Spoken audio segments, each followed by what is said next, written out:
Hi friends, welcome back to my channel Sai Tech Guru. In today's video, I'll to talk about the full screen navigation gestures comparison between the OnePlus Nord 2 versus the iQOO 7 device.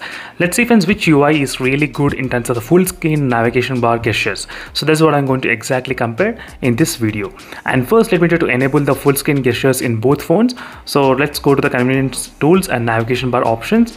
And let's enable the gestures in the OnePlus Nord 2. As you can see, this is a OnePlus Nord 2. The gesture option is enabled in this device. And now let me open the iQOO 7, go to the system and system navigations, and gesture navigation is enabled. That's perfect. As you can see friends, both phones are enabled with the gesture navigation bar buttons, as you can see. So few of the things are completely same and few of the things are slightly better in this OnePlus Nord 2. So first let's start with the basic things. So basic things like if you want to go back to the back home page, you can just swipe like this. As you can see, from the both directions it's possible. Same kind of applicable for the even for the OnePlus Nord 2 as well. You can actually use from both directions without any kind of issues. If you want to go to the home page, just one type, swipe down, as you can see.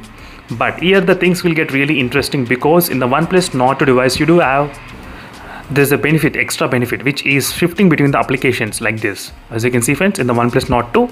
But in the iQOO 7 device you cannot do that. Let me go to the Play Store, and you cannot even do that. You cannot shift between applications at all, nothing.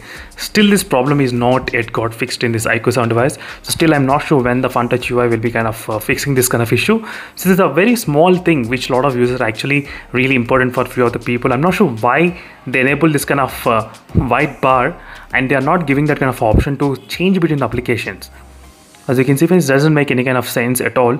So if they give this kind of option to shift between the previous and applications, that would be really great in this iQOO 7 device. But still the update did not fix this kind of things. So hopefully maybe the next software update, this kind of small things should get fixed in this iQOO 7 device as soon as possible. So thank you for watching this video friends, and see you in the next video and then straight for more updates. So this is just a small comparison between the full screen gestures between both phones, and now the both UIs are actually handling this kind of full screen gestures functionality. See you in the next video friends, and straight for more updates. In case if you like this kind of live wallpapers, don't forget to check the playlist for more details about this live wallpapers. Until then, bye.